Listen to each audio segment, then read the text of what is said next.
नमस्ते दोस्तों, आज के वीडियो में हम बात करेंगे नमन इंडस्ट्रीज़ के बारे में। ये कंपनी जो आपके स्टोर्स रहते हैं उनको डिज़ाइन करने में मदद करती है, उनका इंटीरियर सेटअप करती है, उनका जो पीओएस मशीन जहाँ से वो पेमेंट करते हैं, आपने देखा होगा मशीन रहती है, उसको ऑनलाइन आप टच करते हैं या जैसे आप यूपीआई करते हैं तो वो पीओएस मशीन रहती है, उनको सेटअप करते हैं। साथ में उनका जो फर्नीचर का काम रहता है जिसमें कि लकड़ी का काम, वुड का, फिर आपका जो मेटल वाला पार्ट रहता है उसको भी ये डिज़ाइन करते हैं, और प्लास्टिक वाला जो एक्सेसरी रहती है वो उसको सेटअप करके देते हैं सारा का सारा। इन सारी चीज़ों को कस्टमाइज़ करते हैं, डिज़ाइन कर देते हैं, प्रोटोटाइप बना के देते हैं, जिससे कि आपको मदद मिले और मैन्युफैक्चरिंग, लॉजिस्टिक जो भी आपको एक स्टोर को चलाने के लिए या उसका परफॉर्मेंस को बढ़ाने के लिए मदद चाहिए होती है, ये end to end solution provide करते हैं। हाँ, अभी आपको समझ आने में थोड़ी सी दिक्कत हो रही है। वीडियो में आगे जाके इसको पूरा एक्सप्लेन करते हैं, आराम से समझेंगे और देखते हैं कंपनी में क्या पोटेंशियल है। तो चलिए शुरू करते हैं। नमन इंडस्ट्रीज़ ने स्पोर्ट्स के जो स्टोर्स रहते हैं वो लग्जरी स्टोर्स हो गए, ब्यूटी स्टोर हो गए, इसके अलावा ज्वेलरी के जो शोरूम रहते हैं, ब्यूटी एंड कॉस्मेटिक्स वाले, स्विच गियर, एयरपोर्ट लॉन्जेस, ये सारे सेगमेंट जो जहाँ पे स्टोर्स रहते हैं उनको जाके इन्होंने डिज़ाइन करा, डेवलप करा और उसकी जो ब्यूटी है उसको बढ़ाने में मदद करते हैं, एंड टू एंड सोल्यूशन देते हैं।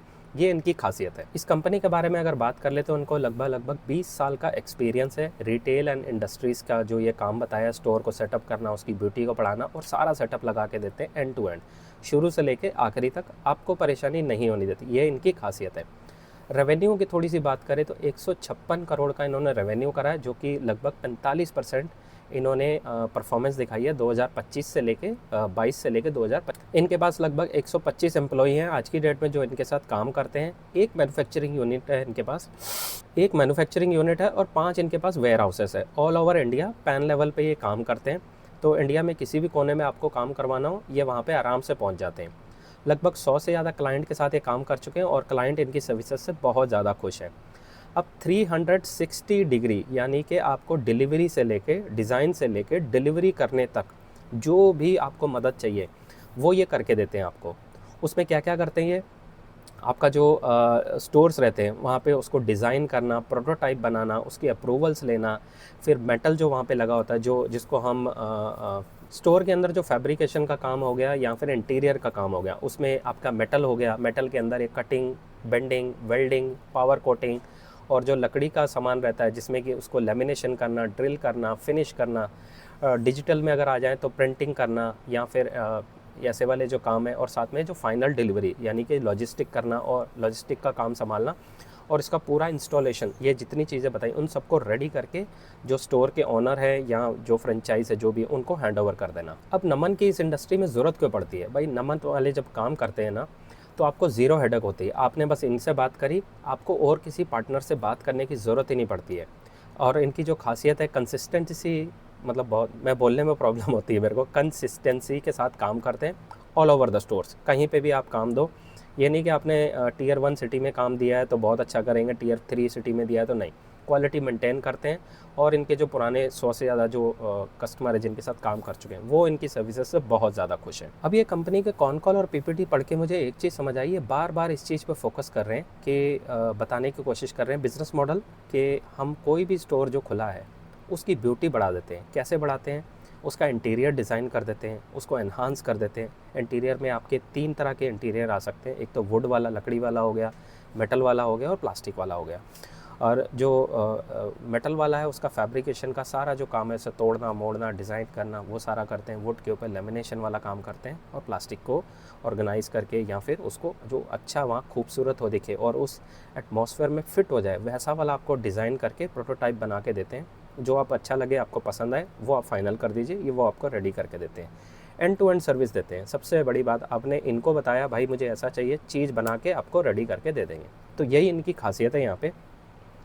अब रेवेन्यू अगर बात कर ली जाए तो रिटेल वाला जो सेगमेंट है वहाँ से इनका अराउंड 75% आता है। इंडस्ट्रियल जो काम करते हैं कॉन्ट्रैक्ट पे और बड़े बड़े जो काम करते हैं वहाँ से लगभग 28%, और गवर्नमेंट के साथ जो काम करते हैं तो 2% वहाँ से रेवेन्यू आता है। अब ये बता रहे हैं कि हमें इंडस्ट्री जो ये ग्रोथ होती हुई है बहुत ज़बरदस्त दिख रही है। इसकी कुछ वजह इन्होंने बताई है कि जो रिटेल मार्केटिंग है, रिटेल मार्केट वाला जो सेगमेंट है, आपको पता ही है कि इंडिया में जब से जीएसटी कट आया तो ग्रोथ तो वैसे भी आ रही थी, ग्रोथ उससे और ज़्यादा तेज़ हो गई है। इंडस्ट्री में आरबीआई का आपने फिर सुना होगा कि उन्होंने रेट कट करा है, तो वहाँ से क्या हो रहा है, जितने भी इंडस्ट्री हैं, बिजनेसेस हैं, उनको ना जो लोन है वो बहुत सस्ता नहीं, पहले से सस्ते दामों पे मिल रहा है, उस वजह से इंडस्ट्री ज़्यादा से ज़्यादा खुल रही है। और जो भी कोई आपने देखा होगा आजकल जैसे बूम चल रहा है काफ़ी, रिटेल अपैरल्स का हो गया, उसके साथ आपका ज्वेलरी वाला हो गया, घड़ियाँ बहुत ज़्यादा बिक रही हैं, तो इन सब के शोरूम ना बहुत अट्रैक्टिव, बहुत खूबसूरत दिखने चाहिए। कपड़ों का आपका रेमंड का अगर एग्जांपल ले लीजिए, उसका एम्बियंस लाइट इतनी ज़बरदस्त होती है, आप अंदर जाके सड़ा सा भी कपड़ा देखेंगे ना आपको मज़ा आ जाएगा। तो ये वो चीज़ को जैसे कहते हैं ना प्रोटोटाइप, दिमाग में एक आप ख्याल लेके आएँ, उसको रियलिटी में कन्वर्ट कर देते हैं, ये इनकी खासियत है। इसके अलावा इन्होंने थोड़ा सा और चीज़ बताया कि 4700 नए स्टोर्स ऐड हुए हैं इस 2023 के अंदर ही। और जो ये कॉनकॉल लेटेस्ट पीपीटी है इनका, कॉनकॉल शायद इनका काफ़ी पुराना सा है, तो मैं उससे जो डिटेल मिली है वो और प्लस जो लेटेस्ट पीपीटी है वहाँ से मिक्स करके आपको इन्फॉर्मेशन बता रहा हूँ। अब जो मैक्रो जो जो बड़ी बड़ी चीज़ें हो रही हैं वो बता देता हूँ जो इन्होंने मेंशन करी हैं।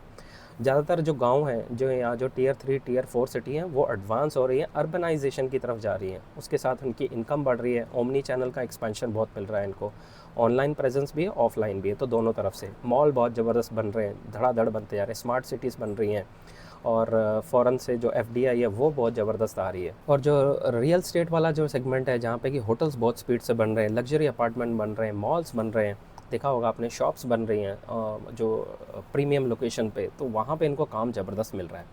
अब आपने एक सिंपल सा थ्योरी बनती हुई देखी होगी कि शिफ्ट हो रहा है पूरा का पूरा अनऑर्गेनाइज जो सेक्टर है ना, वो इंडिया में ऑर्गेनाइज की तरफ जा रहा है। क्या मतलब है इसका? जो गली नुक्कड़ में जो लोकल दुकानें होती थी ना, लोग उनको प्रेफर नहीं कर रहे हैं। ऐसा नहीं है कि वहाँ उनकी डिमांड कम होगी, लोग प्रेफर कर रहे हैं क्योंकि पैसा ज़्यादा आ रहा है ना लोगों के पास, अब इनकम बढ़ रही है, तो वो चाह रहे हैं कि थोड़ा हम एक्सपीरियंस करें। जैसे कोई ब्रांड नेम है वो जाके हम ट्राई करें, किसी शोरूम के अंदर बैठ के हमें कोई दिखाए, सर्विसेज करे, या एग्जांपल ले लेते हैं जूता, कपड़ा, ज्वेलरी, ऐसी कोई भी चीज़ें हम वहाँ जाके लें, तो उस वजह से भी ये ज़बरदस्त इनको ग्रोथ मिल रही है। और टियर 2 टियर 3 में तो एक्सपेंशन ज़बरदस्त हो रहा है आज की डेट में। इनके जो चेयरमैन हैं वो आगे बता रहे हैं कि उन्होंने बताया था कि ये धीरे धीरे एंट्री कर रहे हैं ज्वेलरी वाला जो सेगमेंट है, क्योंकि वहाँ पे स्पेशलाइजेशन बहुत ज़्यादा हाई चाहिए। साथ में इन्होंने ब्यूटी, कॉस्मेटिक्स, ऐसे वाले सेगमेंट में भी काम करा है, जिनकी यानी कि शोरूम्स हैं, वहाँ पे क्या है मार्जिन बहुत हाई है इनके, और ग्रोथ भी बहुत वहाँ पे फास्ट हो रही है, क्योंकि वो अगर अपने स्टोर खोलेंगे तो इन्हीं को काम मिलेगा ना। स्विच गियर्स वाला जो वर्टिकल है वहाँ पे काम कर रहे हैं। और यहाँ पे फर्स्ट बिलिंग जो इन्होंने करी है वो 2026 के एंड में ये इन्होंने कर दी है, FY26 यानी कि पिछले साल में इन्होंने वहाँ पे काम ख़त्म करके बिल बना के पैसे उनसे वसूल लिए। लगने के बाद से अभी तक इंडिया में सॉर्ट आउट नहीं हुआ है कि टैरिफ का क्या करना है, लेकिन धीरे धीरे पब्लिक या दुनिया या बिज़नेस इस चीज़ से बाहर आ रहे हैं, और वो कोशिश कर रहे हैं कि अब दोबारा से स्टार्ट करा जाए। टैरिफ का जो होना है वो तो होना ही है। अब लेटेस्ट जो इनके नंबर आए हैं, 67 करोड़ इनका इन्होंने रेवेन्यू करा है, जिसमें कि पार्ट के मार्जिन इनके लगभग 4 करोड़ आए हैं। और इंडस्ट्री वाइज तो रेवेन्यू इन्होंने के हाईएस्ट हैं, वो जो इंडस्ट्री से इनको आते हैं, और रिटेल से 25% आते हैं। अब इनका जो एक्सपेंशन प्लान है वो ज़्यादातर ये बता रहे हैं, इनका जो एक्सपेंशन वो हो रहा है स्ट्रॉन्ग, जो इनको होल्ड मिल रहा है वेस्ट में मिल रहा है, साउथ में मिल रहा है, और टियर 2 टियर 3 पे बहुत ज़्यादा फोकस कर रहे हैं। इंटरनेशनल जो एयरपोर्ट हैं वहाँ पे इनको काफ़ी अच्छा मिल रहा है। एयरपोर्ट के अंदर आपने देखा होगा कि स्मोकिंग जोन्स रहते हैं, तो 18 स्मोकिंग जोन जो लॉन्जेस होते हैं उनके ऊपर ये काम कर रहे हैं। B2C एंट्री कर रहे हैं, ये कंज्यूमर प्रोडक्ट वाले जो शोरूम्स हैं वहाँ पे भी ये देख रहे हैं, और जो कॉर्पोरेट सॉल्यूशंस हैं उनको भी ये प्रोवाइड करते हैं। अब इस ग्रोथ को सस्टेन करने के लिए इन्होंने अपना कुछ सेटअप बिठाया है, जो कि वाडा महाराष्ट्र में एरिया इन्होंने लिया 1,50,000 स्क्वायर फीट का। इसके लिए इन्होंने फ़ेज़ 1 के में 45 से 50 करोड़ का कैपेक्स डालेंगे, और इसका जो एग्जीक्यूशन टाइम होगा इसको पूरा कंप्लीट करने का 12 से 18 महीने, यानी लेके 2027-28 के बीच में जाके हो जाएगा। और वहाँ से एक्सपेक्ट कर रहे हैं कि 170 से 180 करोड़ तक का जो रेवेन्यू है वहाँ से बना पाएंगे, और एक्सपेंशन होने के बाद यही बढ़ के 270 से 300 करोड़ तक चला जाएगा, जो कि 50 से 70% यहाँ से जंप हो जाएगा। अब इनके जो एक्सपेंशन के साथ साथ इनके गोल क्या है, एक तो ये अपना डेवलप कर रहे हैं टेक्नोलॉजी जो भी ये वहाँ पे लगाते हैं, और साथ में डिज़ाइन जो है उसको अपग्रेड कर रहे हैं, नए नए डिज़ाइन ला रहे हैं, नई नई टेक्नोलॉजी, नए नए स्टाइल्स दिखा रहे हैं, जो कि कस्टमरों को काफ़ी पसंद आएंगे। प्रोडक्ट लाइन में इन्होंने क्या करा है कि लॉन्च करा है B2C, और जो ये बेसिकली फोकस कर रहे हैं एक्सपोर्ट, जो इंटरनेशनल इनके कॉन्ट्रैक्ट्स हैं, क्लाइंट्स हैं, वहाँ पे कर रहे हैं। और ये टारगेट कर रहे हैं आने वाले टाइम में लगभग 8.5% का पैट मार्जिन, जो कि आज का करंट पैट मार्जिन मुझे पता नहीं है, मैं एक बार ही देख लेता हूँ पहले।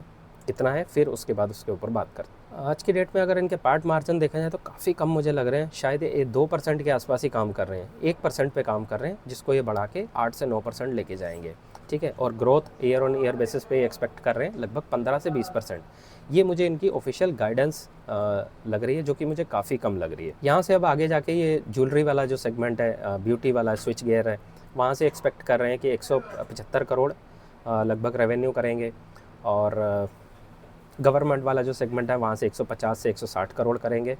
और जो वाडा वाला जो इनका प्लांट है वहाँ से कमीशन हुआ, वहाँ से लगभग 300 करोड़ का रेवेन्यू जनरेट। तो ये कुछ इन्फॉर्मेशन थी जो मैं आपको कुछ आसान भाषा में बताने की कोशिश करी। आई होप आपको समझ भी आई होगी और इस वीडियो ने आपके लिए कुछ वैल्यू ऐड करा होगा। अब क्या करते हैं, हमारे जो 3 रूल्स, मैनेजमेंट की कमेंट्री मुझे इतनी खास नहीं लगी, केपेक्स प्लान अच्छा लगा है, नंबर्स ओके हैं, ठीक हैं, आगे जाके देखा जा सकता है। चार्ट एक बारी चल के देख लेते हैं और कैसा लग रहा है।